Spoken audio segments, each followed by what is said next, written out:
Hey guys, tonight we're slipping into the shadowy streets of Salem Village 1692, where the air hums with whispers and every creaky floorboard feels like a betrayal.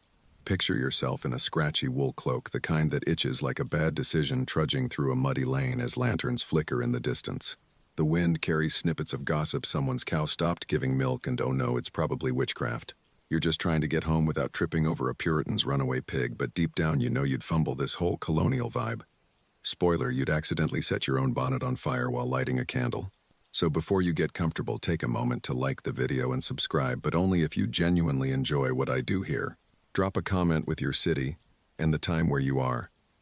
I love picturing you all cozied up across the globe. Now dim the lights, maybe turn on a fan for that soft background hum, and let's ease into tonight's journey together. You're standing in the heart of Salem Village, where the houses huddle, close their wooden frames, groaning under the weight of winter. It's early 1692, and the Massachusetts Bay Colony feels like a pressure cooker ready to pop. You're no stranger to the rules here. Puritans live by a strict code, praying hard and working harder, their eyes always scanning for signs of the devil. The mainstream fact is that Salem Village was a deeply religious community, built on the belief that God and Satan were locked in a cosmic tug-of-war, and every misfortune was a clue to who was on the wrong team. You're trudging past the meeting house where sermons drone on about hellfire, and you can't help but notice the tension. Neighbors eye each other warily, like they're all secretly auditioning for a colonial version of Survivor. You're just trying to fetch water from the well, but the bucket's heavier than your sins, and you're pretty sure someone's watching you from behind a barn. The quirky tidbit: Puritans believed witches could send their spirits out to torment people, like some kind of 17th century astral projection gone wrong. You're chuckling to yourself, imagining your spirit getting lost on the way to haunt someone, probably tripping over a spectral cow. But the laughter fades when you overhear two women muttering about Betty Paris and Abigail Williams, the pastor's daughter and niece. They're only 9 and 11, but they're acting strange. You peek through a window and see them twitching, babbling, and flopping on the floor like fish out of water. It's creepy, sure, but you're thinking, maybe they just ate some bad rye bread. Spoiler, you'd try to diagnose them with your modern Google MD skills and fail spectacularly, suggesting they walk it off. The village, though, isn't laughing. They're whispering about witchcraft, and you feel a chill that's not just the February wind. You're walking home now, the mud sucking at your boots, and you pass old Goody Proctor's house. Her cat, a scruffy black thing with one wonky eye, stares at you from the fence. You give it a nervous wave, but in your head you're like, if I were a Puritan, I'd swear that cat's running a witchy side hustle. Humor aside, this is where the scholarly debate kicks in. Historians still argue over what sparked the Salem witch trials.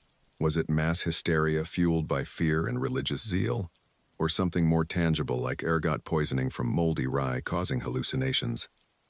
Some even point to social tensions. Salem Village was split between farmers and merchants, each side itching to out-holy the other. You're no scholar, but as you dodge a puddle, you're betting on a mix of all three, plus a hefty dose of nobody here's had a good nap in years. The path narrows and you're weaving through a thicket, the branches scratching like they've got a personal grudge. You're starting to feel the weight of this place. Every glance, every whisper feels loaded.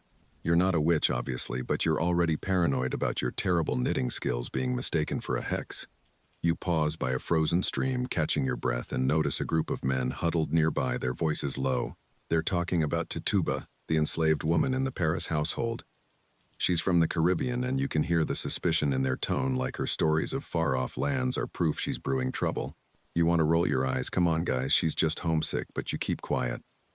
This is Salem, and speaking up feels like painting a target on your back. Let's take a moment to breathe.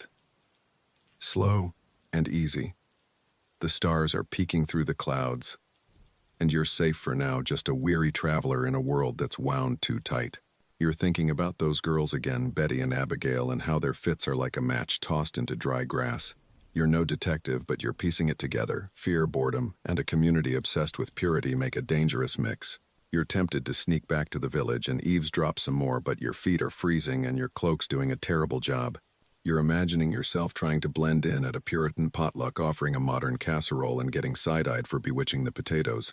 That's your first chuckle of the night, and it feels good, like a tiny rebellion against the gloom. You're almost home now, your little cabin just beyond the trees. The smoke from your chimney curls into the sky. and you're craving the warmth of your hearth. But as you push open the door, you hear a faint scream from the village.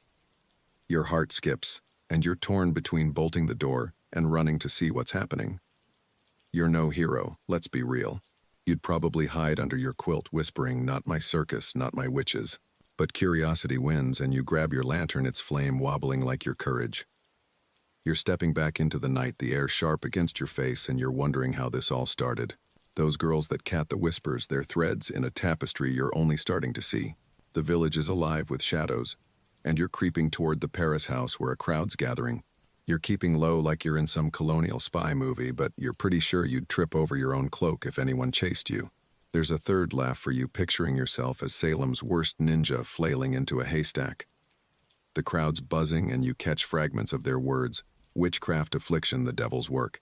You're close enough to see Reverend Paris, his face pale as he prays over the girls. You're not sure what's worse, their convulsions or the way everyone's eating it up like this is the best drama since the last ship brought news from England. You're backing away now, your lantern dimming, and you're thinking about Tituba again. She's about to get caught in this storm, and you feel a pang of helplessness. You're just one person after all, and this village is a tinderbox. The mainstream fact anchors you. The Salem witch trials began with these accusations, a spark that would engulf dozens of lives. The quirky tidbit lingers too, those spectral spirits haunting without GPS. And the debate. It's a reminder that history's messy, full of questions we'll never fully answer. You're heading home for real this time, the screams fading behind you.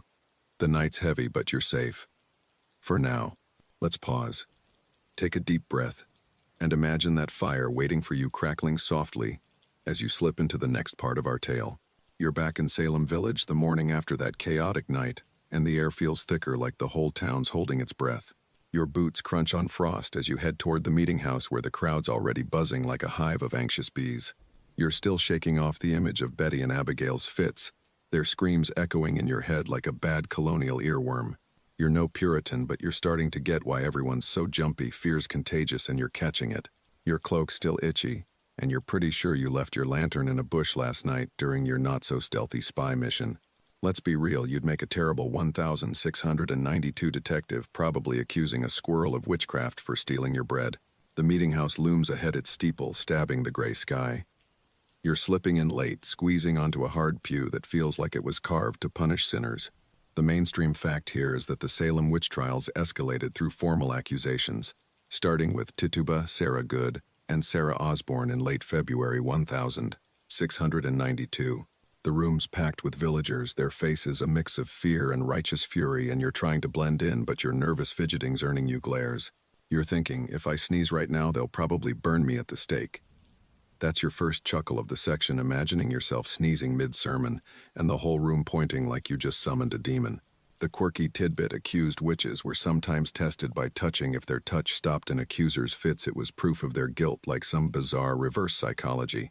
You're picturing yourself accidentally brushing against Abigail during one of her episodes, and poof, she calms down, leaving you to explain why you're not a witch.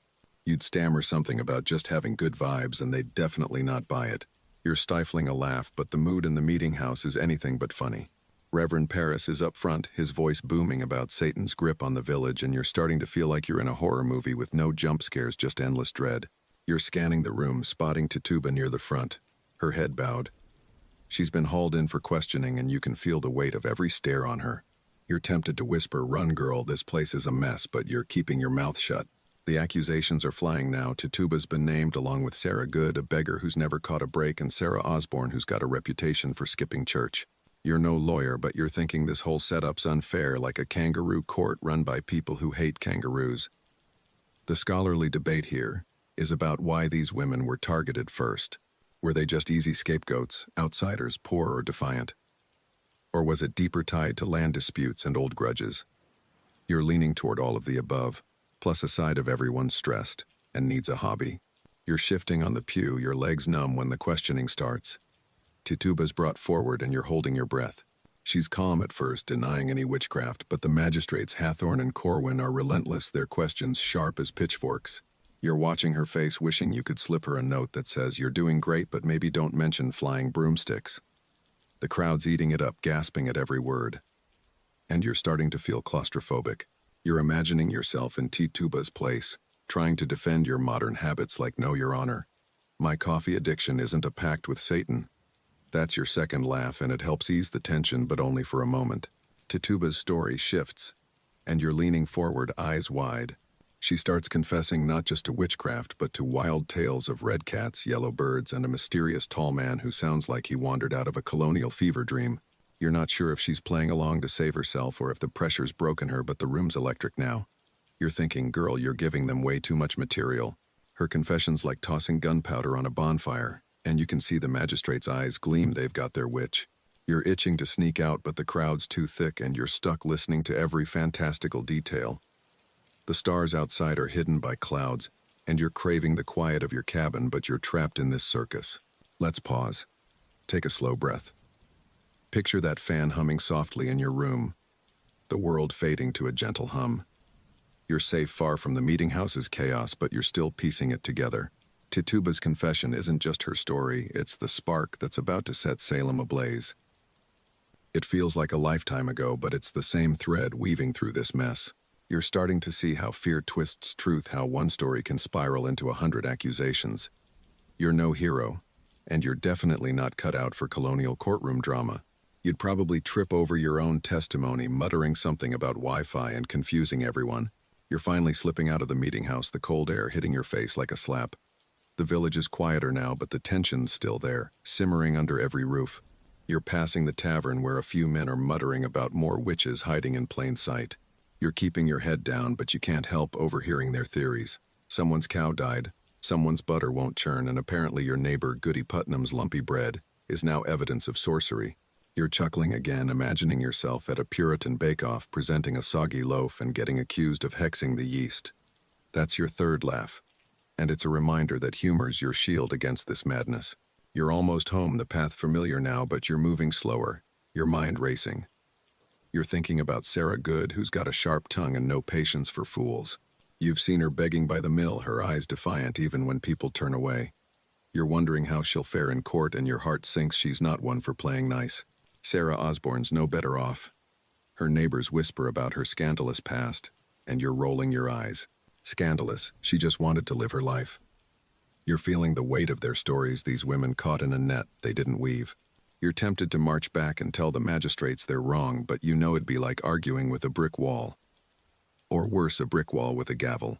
You're at your door now, the fire inside barely glowing. You're stoking it, watching the sparks dance, and you're thinking about Tituba's wild confession. Those red cats and yellow birds, they're stuck in your head like a nursery rhyme gone rogue. You're safe for now, but the village isn't.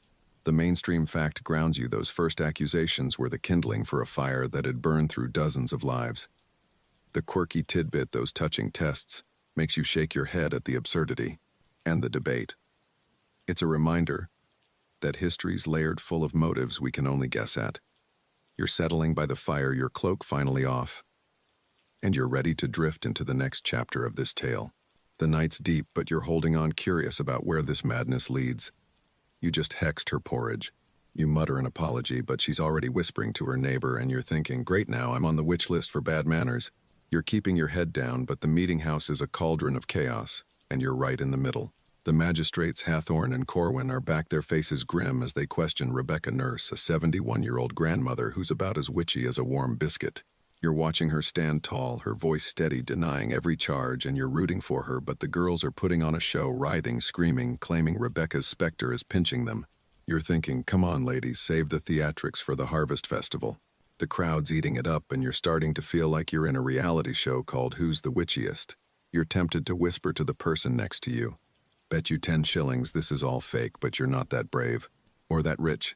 You're shifting on the pew, your legs cramped when Martha Corey's name comes up. She's a churchgoer, sharp-tongued, and not afraid to call this whole thing nonsense. You've seen her at the market bartering like a pro, and you're thinking she'd eat these magistrates for breakfast if they weren't so busy eating her reputation. The girls claim Martha's specter is tormenting them, and you're rolling your eyes so hard you might strain something.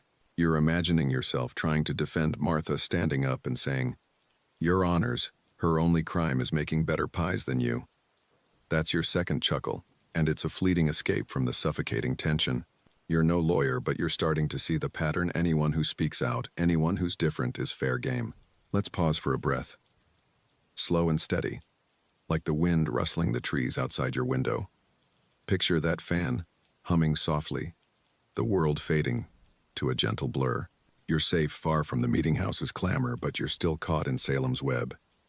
You're remembering Tituba's wild confession from Section 2, those red cats and yellow birds that set this fire. Now it's spreading, and you're wondering how it got this bad this fast. The mainstream fact hits hard: over 150 accusations by summer, a village tearing itself apart.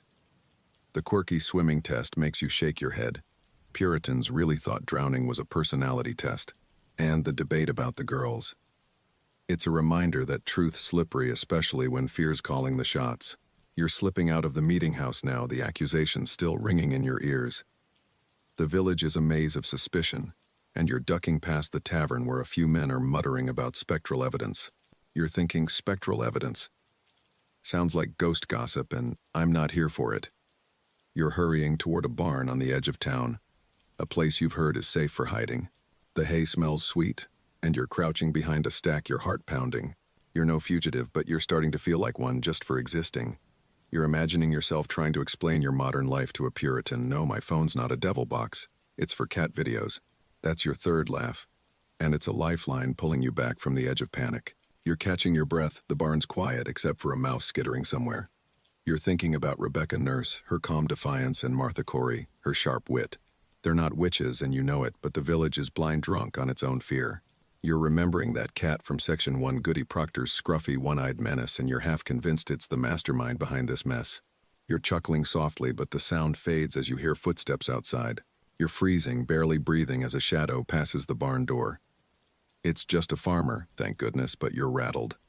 You're starting to see how paranoia creeps in, how it twists every sound, every glance. You're peeking through a crack in the barn wall, watching the village from a distance. The meeting house steeple looms like a judge's gavel, and you're thinking about the girls again. Abigail's leading the pack now, her eyes sharp, her voice carrying a strange authority. You're no expert, but you're wondering if she's caught in her own game, too scared to stop. You're tempted to sneak back to hear more, but your legs are heavy, and the barn's oddly cozy. You're sinking into the hay, the world softening, and you're letting yourself rest just for a moment. The stars are out there hidden by the roof, but you're imagining them steady and calm. You're drifting, but your mind's still in Salem, piecing together the chaos. The accusations are a wildfire, and you're just one spark away from being caught. You're thinking about John Proctor too, his name whispered in the meeting house. He's a farmer, gruff and no nonsense, and you've heard he's skeptical of this witch hunt. You're hoping he'll speak up, but you know it's risky. You're safe in the barn for now, the hay warm against your back, but the village is a storm, and you're not sure how long you can hide. The mainstream fact anchors you. This hysteria peaked fast, claiming lives and reputations. The quirky tidbit, those swimming tests, makes you grimace at the absurdity. The debate about the girls keeps you wondering, a puzzle with no clear answer. You're closing your eyes, the barn fading, and you're ready to slip into the next part of this tale. The night's deep, the world quiet, and you're holding on, curious about where this madness leads. You're safe. For now, tucked away from the accusations, the screams, the pointing fingers. Let's ease into the next chapter. The fire of Salem still burning, but your heart steady, your breath slow. You're stirring in the barn, the hay prickling your cheek as dawn sneaks through the slats, painting Salem village in a hesitant gold. It's April 1692 and the air's warmer, but the chill in your bones isn't from the weather, it's the madness gripping this place. You're brushing straw off your cloak, still haunted by the meeting house chaos from Section 3, those girls' screams and Rebecca Nurse's steady gaze. You're thinking about that one-eyed cat from Section 1, half convinced it's out there orchestrating this whole witch hunt. You're chuckling softly, but it's a nervous laugh because you're about to step back into the storm. Let's be real, you'd be the worst colonial fugitive, tripping over pitchforks and leaving a trail of modern slang like YOLO carved into a tree. You're creeping out of the barn, the village waking up around you. The mainstream fact is that by spring 1692, the Salem witch trials had escalated into a formal court, the Court of Oyer and Terminer, established to try the accused, leading to executions starting in June. You're heading toward the center of town where the new court's setting up in the meeting house, its steeple still looming like a judgmental uncle. You're keeping low, dodging a cart piled with firewood, and you're thinking, if I get caught now, they'll say my bad posture's a sign of witchcraft. That's your first chuckle, imagining yourself slouching into court, and the magistrates gasping like you've cursed their crops. The quirky tidbit: some Puritans believed witches could be identified by witches' marks, moles, or blemishes, thought to be the devil's signature checked by invasive searches. You're picturing yourself in a lineup trying to explain your freckles like, no, this is just from forgetting sunscreen, not Satan's VIP list. You'd probably faint from embarrassment before they even got to the verdict. The thought makes you snicker, but the mood shifts as you near the meeting house. It's packed again, the air, thick with sweat and suspicion, and you're squeezing into a corner trying to look like you belong. The magistrates are here, Hathorne Corwin, and now Deputy Governor Danforth, whose stare could curdle milk. You're watching them grill Bridget Bishop, a tavern keeper with a sharp tongue and a knack for trouble. Bridget's standing tall, her eyes flashing, denying every charge. The girls, Abigail, Ann, and the rest are at it again, convulsing and claiming Bridget's specter is tormenting them. You're thinking, this is getting old, ladies. Can we get a new script? But the crowd's hooked, and you're starting to feel like you're in a colonial soap opera. Except the stakes are life and death. The scholarly debate here is about the court's reliance on spectral evidence, visions only the accusers could see. Was it a legal travesty letting invisible proof condemn people? Or did the magistrates genuinely believe it was divine truth? You're no judge, but as you watch Bridget's defiance crumble under the barrage, you're thinking this whole system's rigged like a game show where everyone loses. You're shifting uncomfortably, the wooden bench digging into your thighs when John Proctor's name comes up again. You remember him from Section 3, the gruff farmer who's been skeptical. He's in the crowd, his face stormy, and you're hoping he'll speak out, but he's holding back. You're tempted to nudge him and whisper, "Go for it, man. Call this nonsense out." But you're not that bold, and besides, you'd probably trip over your cloak and ruin the moment. You're imagining yourself trying to argue with Danforth, stammering something about innocent until proven guilty and getting laughed out of court. That's your second chuckle, and it's a brief escape from the suffocating tension. Let's pause. Take a slow breath like you're back in your room, the fan humming softly. You're safe, far from the meeting house's clamor, but Salem's grip is tight. You're remembering Tituba's confession from Section 2, how it lit this fire, and the barn from Section 3, where you hid like a colonial coward. Now you're here watching justice twist into something ugly. The mainstream fact grounds you: the court of Oyer and Terminer was a machine churning out convictions. The quirky witch's mark tidbit makes you grimace at the absurdity. The debate about spectral evidence. It's a reminder that fear can warp even the law. You're slipping out of the meeting house, the accusations still ringing in your ears. The village is a pressure cooker, and you're heading toward the edge of town where a gallows is being built. You're stopping dead, your stomach lurching. It's not in use yet, but the sight of it, rough wood against the spring sky, hits like a punch. You're thinking about Bridget, about Rebecca Nurse, about all the names piling up. You're no hero.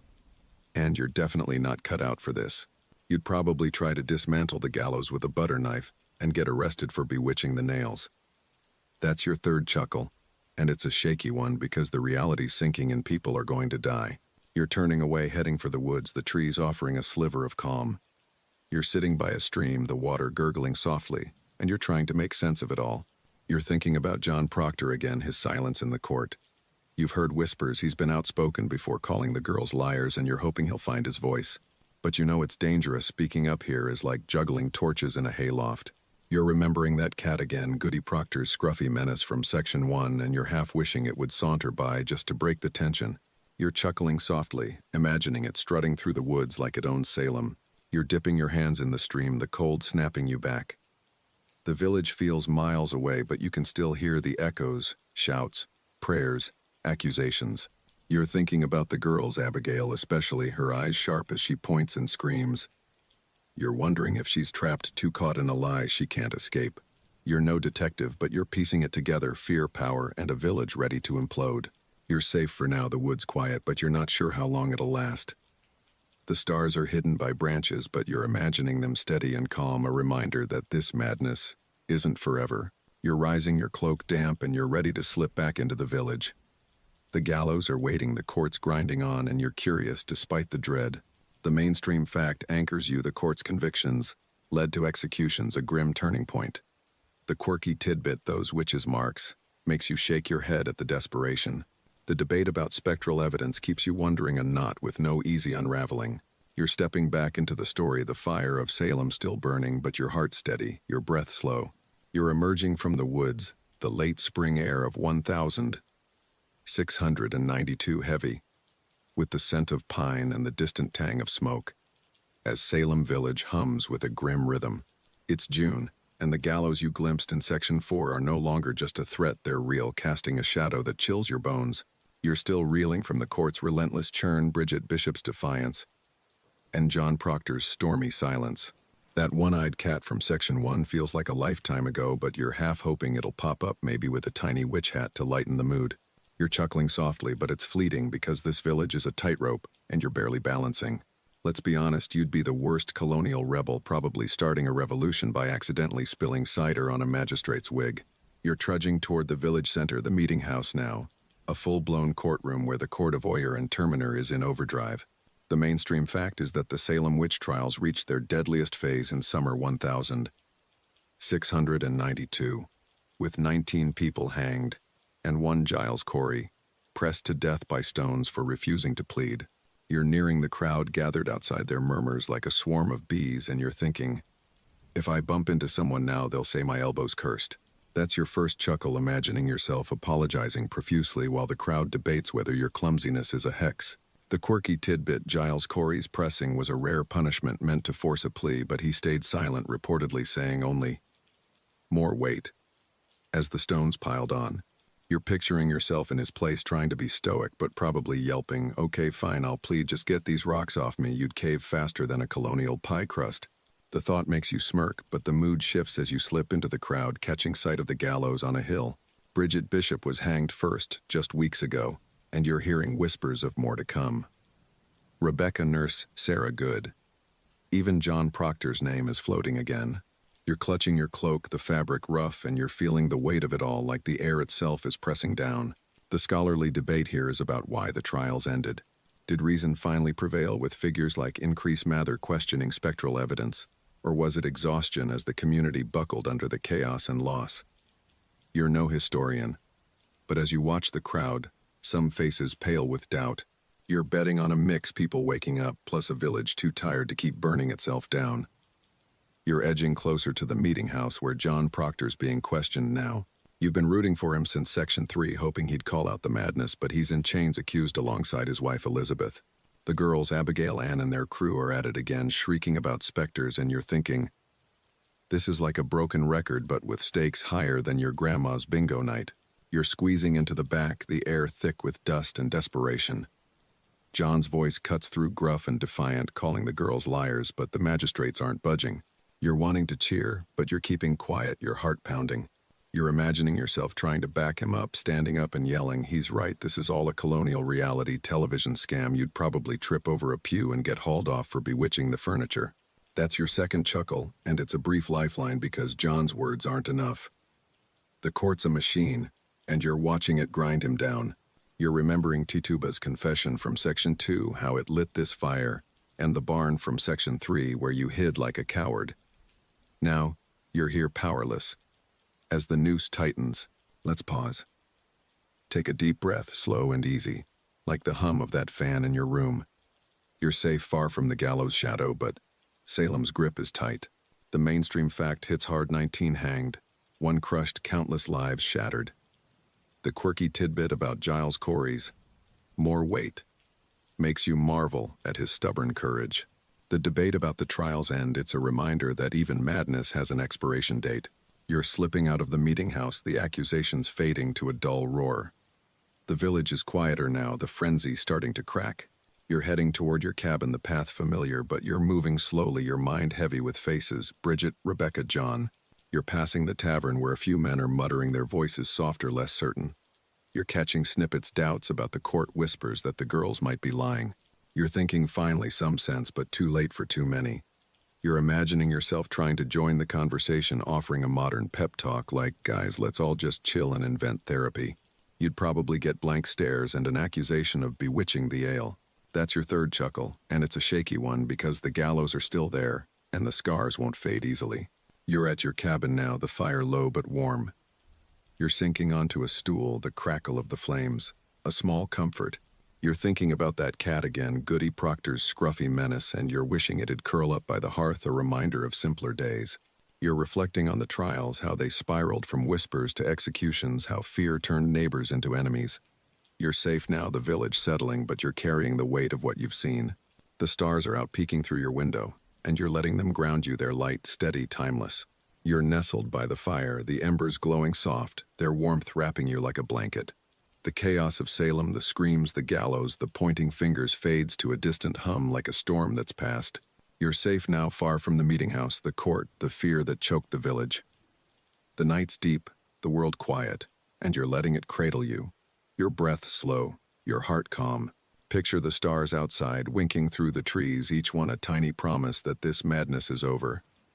You're thinking about that cat maybe curled up somewhere, dreaming of simpler mischief. You're smiling faintly, the fire's glow fading, and you're drifting, the world softening to a whisper. The trials are done, the village healing, and you're here safe, warm, easing into peace. Let the stars carry you, let the night hold you. Drift now into sweet, quiet dreams.